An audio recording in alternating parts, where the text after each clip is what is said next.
Hello नमस्कार, welcome to study with अमन डटवाल। तो दोस्तों, आज हम लूसेंट जी के इंडियन हिस्ट्री का 20 पार्ट देखेंगे। इससे जो प्रीवियस वीडियो थी मैंने उसमें आपसे सिंधु घाटी सभ्यता के बारे में बात की थी और मैंने उसमें आपको बहुत ही अच्छे से सिंधु घाटी सभ्यता के बारे में बताया था। आप चाहें तो जाकर उस वीडियो को देख सकते हैं। तो दोस्तों, आज मैं आपसे बात करूंगा वैदिक सभ्यता के बारे में। तो दोस्तों, जो वैदिक सभ्यता थी, जो वेदों को पढ़ने वाले लोग थे, उनको हम आर्य कहते थे। आप जानते होंगे कि जो सबसे प्राचीन वेद है उसको ऋग्वेद माना जाता है, और जो पहले वेद ही हुआ करता था, बाद में इसको 4 हिस्सों में डिवाइड कर दिया था। तो जो वेद का जो पाठ करते थे लोग, उनको हम आर्य कहते थे। तो दोस्तों, जो वैदिक सभ्यता है इसकी शुरुआत हुई थी जब सिंधु घाटी सभ्यता का भारत से अंत हो गया था। तो उसके बाद जो सभ्यता जो आरंभ हुई भारत में, उसको हमने वैदिक सभ्यता कहा। जैसे आपने देखा होगा कि जो हमारी सिंधु घाटी सभ्यता थी वो एक नगरीय सभ्यता थी, लेकिन जब वैदिक सभ्यता की शुरुआत हुई, जब सिंधु घाटी सभ्यता का अंत हो गया, तो उसके बाद जब वैदिक सभ्यता की शुरुआत हुई तो उसमें हमें गांव वगैरह देखने को मिलते हैं, यानी कि ये एक ग्रामीण सभ्यता थी जो वैदिक सभ्यता थी। तो दोस्तों, जो वैदिक सभ्यता की शुरुआत हुई थी वो जब ईसा का जन्म हुआ था ना, उससे 1500 साल पहले वैदिक सभ्यता की शुरुआत हो चुकी थी। और इसका कालखंड ईसा के जन्म से 1500 साल पहले से लेके जब ईसा के जन्म को मात्र 600 साल बचे थे तब तक का माना जाता है वैदिक सभ्यता का जो कालखंड है। और दोस्तों, जो वैदिक सभ्यता है इसको भी हम दो कालखंडों में बांटते हैं। सबसे पहले हम देखते हैं ऋग्वैदिक काल। तो दोस्तों, ऋग्वैदिक काल उसको माना जाता है जो ईसा के जन्म से 1500 साल पहले से शुरू हुआ था, और जो ईसा के जन्म को जब 1000 साल थे तब तक चला, उसको हम ऋग्वैदिक काल कहते हैं। उसके जो बाद का काल था उसको हम उत्तर वैदिक काल कहते हैं। और उत्तर वैदिक काल की शुरुआत कब हुई थी? जब ईसा के जन्म को 1000 साल बचे हुए थे अभी, तब से लेके जब ईसा के जन्म को मात्र 600 साल बचे हुए थे तब तक का जो कालखंड है उसको हम उत्तर वैदिक काल कहते हैं। दोस्तों, फिर हम इसके बारे में आगे बात करते हैं। आर्य सर्वप्रथम पंजाब एवं अफगानिस्तान में बसे। तो दोस्तों, बात की जा रही है कि जो आर्य थे, जो वेदों को पढ़ने वाले लोग थे, वो सबसे पहले आकर पंजाब और अफगानिस्तान में बसे थे। फिर हम बात करते हैं आगे। मैक्स मुलर ने आर्यों का निवास स्थान मध्य एशिया को बताया। तो दोस्तों, जो मैक्स मुलर थे वो एक जर्मनी के निवासी थे, और जो अंग्रेज जब भारत में राज किया करते थे तो वो उनके एक ऑफिसर थे, वो अंग्रेजों के लिए काम करते थे। और वो एक भाषाविद थे, यानी कि भाषाविद वो लोग होते हैं जो एक भाषा को दूसरी भाषा में अनुवाद कर देते हैं। तो दोस्तों, जो मैक्स मूलर थे इन्होंने क्या कहा कि जो आर्य थे उनको इन्होंने मध्य एशिया का निवासी माना। जैसे दोस्तों, आपको मैंने पहले भी बताया होगा कि जो आर्य थे वो ईरान से आए थे। ऐसा माना जाता है कि जो आर्य थे वो ईरान से आए थे और फिर वहाँ से आके वो भारत में बस गए थे। और ऐसा भी माना जाता है कि जो आर्य थे उन्होंने ही सिंधु घाटी सभ्यता के लोगों को मार दिया था। लेकिन इसके बारे में हम कुछ पक्का नहीं कह सकते, क्योंकि इसके बारे में हमें कुछ पक्की जानकारी नहीं है। फिर हम बात करते हैं कि आर्यों की जो सभ्यता थी उसको वैदिक सभ्यता कहा गया है। और जो आर्यों की जो वैदिक सभ्यता थी दोस्तों, ये ग्रामीण सभ्यता थी। अगर आप इसका कंपैरिजन करें सिंधु घाटी सभ्यता से, तो जो सिंधु घाटी सभ्यता थी वो एक नगरीय सभ्यता थी, यानी कि वहाँ पे शहर वगैरह हुआ करते थे। लेकिन जो आर्य लोग थे ये गांव वगैरह में रहा करते थे। इस वजह से इस सभ्यता को हम ग्रामीण सभ्यता कहते हैं। और दोस्तों, जो आर्य लोग थे इनकी जो भाषा थी वो संस्कृत थी, यानी कि जो आर्य लोग थे ये संस्कृत बोला करते थे। दोस्तों, फिर हम आगे बात करते हैं प्रशासनिक इकाई, यानी कि जो प्रशासन वगैरह था वो किस तरह से चला करता था उस टाइम का। तो दोस्तों, जो इसमें हम सबसे पहले बात करते हैं कुल की, कुल या परिवार की। तो दोस्तों जो सबसे छोटी इकाई हुआ करती थी प्रशासन की वो हुआ करती थी परिवार। जैसे आपने देखा होगा कि जैसे हम गांव में परिवार होते हैं और परिवारों से फिर गांव बनता है और गांव में फिर जैसे जिला वगैरह बन गया या तहसील वगैरह बन गई, आप ऐसा भी देखते हैं। तो दोस्तों इसमें क्या हुआ करता था, जो वैदिक सभ्यता थी इसमें सबसे पहले आता था परिवार। परिवार या कुल। कुल के बाद हम कुछ परिवारों से मिलता था गांव या ग्राम। तो जब कुछ परिवार इकट्ठे मिलते थे, जब कुछ कुल इकट्ठे होते थे, इकट्ठे मिला लेते थे हम उन सबको, तो उससे एक गांव बन जाता था। फिर हम कुछ गांव को जब इकट्ठा करते थे तो उनसे एक विश्व बन जाता था। और जब कुछ विश्वों को इकट्ठा किया जाता था तो उनसे एक जन बन जाता था। और जब कुछ जन को इकट्ठा करते थे तो उनसे एक राष्ट्र बन जाता था। फिर हम इसके बारे में आगे बात करते हैं। तो दोस्तों जो गांव का मुखिया हुआ करता था ना उस समय, उसको ग्रामीणी कहा जाता था। और जो विश्व का प्रधान हुआ करता था उसको विश्वपति कहा जाता था। और जो जन का शासक हुआ करता था ना उसको हम राजा या राजन कहते थे।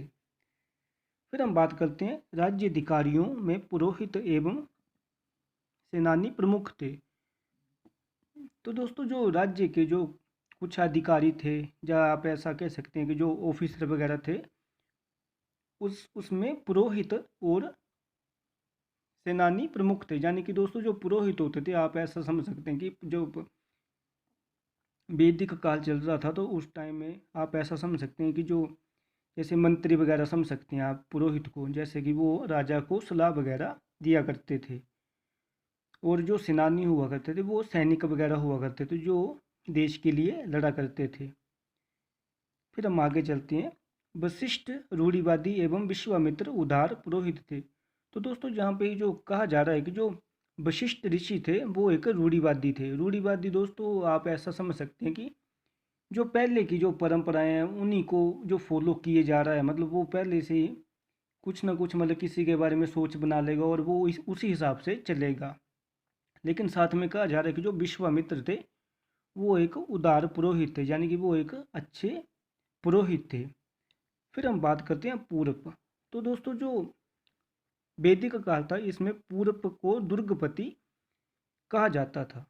जैसे जो दुर्गपति हुआ करता था, जैसे दोस्तों आप ऐसा समझ सकते हैं कि कोई राज्य है और उस राज्य की सीमाओं वगैरह पे कुछ किले वगैरह हैं या दुर्ग वगैरह हैं, और उन दुर्गों की जो रक्षा वगैरह किया करता था उसको हम दुर्गपति कहते थे। और दुर्गपति को उस समय पूरब के नाम से जाना जाता था। फिर हम बात करते हैं सपश। तो दोस्तों जो सपश हुआ करता था उस टाइम, वो जनता की गतिविधियों को देखने वाले गुप्तचर हुआ करते थे। यानी कि सपश भी एक अधिकारी हुआ करता था राज्य का, और वो देखा करता था कि जहाँ की जनता वगैरह क्या कर रही है। यानी कि वो एक तरह का वो जासूस था जो देखता कि जनता में क्या चल रहा है। फिर हम बात करते हैं आगे। तो दोस्तों फिर हम आगे बात करते हैं उग्र की। तो दोस्तों जो उग्र हुआ करता था उसको आप उस समय की पुलिस समझ सकते हैं, यानी कि वो अपराधियों वगैरह को पकड़ा करता था और उनको दंड दिया करता था। तो उस समय की जो पुलिस हुआ करती थी उसको उस समय उग्र कहा जाता था। फिर हम आगे बात करते हैं सभा और समिति राजा को सलाह देने वाली संस्था थी। तो दोस्तों जो सभा और समिति थी वो राजा को सलाह देने वाली दो संस्थाएं थी। फिर हम आगे चलते हैं। सभा श्रेष्ठ एवं सम्भ्रात लोगों की संस्था थी। तो दोस्तों जो सभा हुआ करती थी ना, मैंने जैसे बात की आपसे कि सभा और समिति राजा को सलाह दे सकती थी, यानी कि वो दो संस्थाएं थी। तो दोस्तों जो सभा हुआ करती थी ना उसमें जो बड़े बड़े अमीर लोग जो भी श्रेष्ठ लोग हुआ करते थे वो उनकी संस्था हुआ करती थी, वो भी राजा को सलाह वगैरह दिया करते थे। फिर हम बात करते हैं समिति की। तो दोस्तों जो समिति हुआ करती थी ना वो सामान्य जनता का प्रतिनिधित्व करती थी, यानी कि जो आम जनता हुआ करती थी अगर वो भी राजा तक अपनी कोई बात पहुंचाना चाहती थी तो वो समिति के जरिए राजा तक अपनी बात पहुंचा सकती थी। यानी कि जो सभा थी वो बड़े बड़े लोगों की संस्था थी, वो भी राजा को सलाह दिया करते थे। और जो समिति थी वो सामान्य लोगों की संस्था थी, यानी कि अगर किसी आम नागरिक को, राजा को कुछ बताना होता था तो वो समिति में जाके बता सकता था। और दोस्तों जो ये समिति हुआ करती थी, इसका जो अध्यक्ष हुआ करता था उसको उस समय ईशान कहा जाता था। क्या कहा जाता था? ईशान। और दोस्तों उस समय जो महिलाएं वगैरह थी वो सभा और समिति में भाग ले सकती थी, यानी कि महिलाओं को भी आज़ादी थी उस समय। युद्ध में कबीले का नेतृत्व राजा करता था। और दोस्तों जैसे जब कोई युद्ध वगैरह हुआ करता था या युद्ध होने वाला हुआ करता था तो उस समय जो राजा हुआ करता था वो कबीले का नेतृत्व करता था, यानी कि वो उनको बताता था कि युद्ध किस तरह से करना है, जहाँ जो भी उनकी योजना वगैरह हुआ करती थी उसके बारे में वो बताता था। फिर हम आगे चलते हैं। युद्ध के लिए गविष्टि शब्द का प्रयोग किया गया है। तो दोस्तों उस समय जो युद्ध हुआ करता था ना, उसको युद्ध ना बोल के उसको क्या बोला करते थे, वो उसको गविष्टि बोला करते थे। तो दोस्तों जो गविष्टि होता है इस शब्द का अर्थ होता है गायों की खोज। तो दोस्तों उस समय क्या हुआ करता था कि उस समय गाय को बड़ा कीमती माना जाता था। तो जो भी युद्ध वगैरह हुआ करते थे ना वो गाय के लिए हुआ करते थे, क्योंकि गाय को पवित्र भी माना जाता था। और जो भी युद्ध वगैरह हुआ करते थे वो गाय के लिए हुआ करते थे, यानी कि उस समय लोग दूध वगैरह पीते थे गाय का, तो उस समय दूध भी बहुत कीमती माना जाता था। इसलिए जो जैसे कि युद्ध गाय के लिए हुआ करते थे, एक राजा दूसरे की गाय छीन लेगा, वो दूसरा फिर किस तीसरे की छीन लेगा। तो इसीलिए उस समय का जो युद्ध था उसको गविष्टि के नाम से जाना जाता था। और इसका अर्थ ये होता था कि गायों की खोज। फिर हम बात करते हैं 10 राज्य युद्ध का उल्लेख ऋग्वेद के 7वें मंडल में मिलता है। तो दोस्तों एक युद्ध हुआ था 10 राजाओं के बीच में। तो कहा जा रहा है कि जो 10 राजाओं के बीच में एक युद्ध हुआ था उसका हमें पता चलता है ऋग्वेद के 7वें मंडल में। जो ऋग्वेद का जो 7वां मंडल है उससे हमें जो 10 राजाओं का युद्ध हुआ था उसके बारे में जानकारी मिलती है। फिर हम आगे देखते हैं। तो दोस्तों ये जो 10 राजाओं के बीच में जो युद्ध हुआ था ना, ये रावी नदी के तट पे हुआ था। और रावी नदी को पुरुषणी भी कहा जाता है। और इसमें जो राजा सुदास थे ना वो जीत गए थे। कहाँ हुआ था 10 राजाओं का युद्ध? रावी नदी के तट पे। और इसमें कौन जीत गया था? राजा सुदास इसमें जीत गए थे। फिर हम आगे बात करते हैं ऋग्वेदिक समाज। तो दोस्तों जो ऋग्वेदिक समाज है ना हमारा, वो 4 वर्णों में बांटा गया था। तो जो सबसे पहला वर्ण था वो था ब्राह्मण वर्ण, और जो सेकंड था वो था क्षत्रिय, और तीसरा था वैश्य, और चौथा था शूद्र। और दोस्तों ये जो ऋग्वेदिक समाज को जो 4 वर्णों में बांटा गया था, ये जिस प्रकार का वो लोग काम किया करते थे उस हिसाब से इनको बांटा गया था। यानी कि जैसा कोई काम करेगा उसका वर्ण उस हिसाब से हो जाता था। अगर कोई वेद वगैरह पढ़ता था तो उसको ब्राह्मण बोल दिया करते थे, अगर कोई युद्ध करता था तो उसको क्षत्रिय बोल देंगे, अगर कोई व्यापार करेगा तो उसको वैश्य बोल देंगे। तो इसी तरह से ये किया करते थे, यानी कि जैसा जो काम करेगा उसका वर्ण उसी हिसाब से निर्धारित होगा। तो दोस्तों फिर हम बात करते हैं ऋग्वेद के 10वें मंडल के पुरुष सूक्त में चतुर्वर्णों का उल्लेख मिलता है। तो दोस्तों जो ऋग्वेद का जो 10वां मंडल है ना, इसमें कहा जा रहा है कि जो पुरुष सूक्त है उसमें हमें 4 वर्णों के बारे में जानकारी मिलती है। तो दोस्तों इसमें क्या कहा गया है कि जो जो ब्राह्मण है ना वो परम पुरुष के मुख से पैदा हुआ है, और जो क्षत्रिय है परम पुरुष की भुजाओं से, वैश्य परम पुरुष की जांघों से पैदा हुआ है, और जो शूद्र है वो परम पुरुष है जो उनके पैरों से पैदा हुआ है। फिर हम आगे बात करते हैं। फिर हम दोस्तों हमने जैसे सिंधु घाटी सभ्यता में देखा था कि उस समय का जो समाज था वो मातृस्थात्मक था, यानी कि उस समय लेडीज वगैरह की ज़्यादा चला करती थी।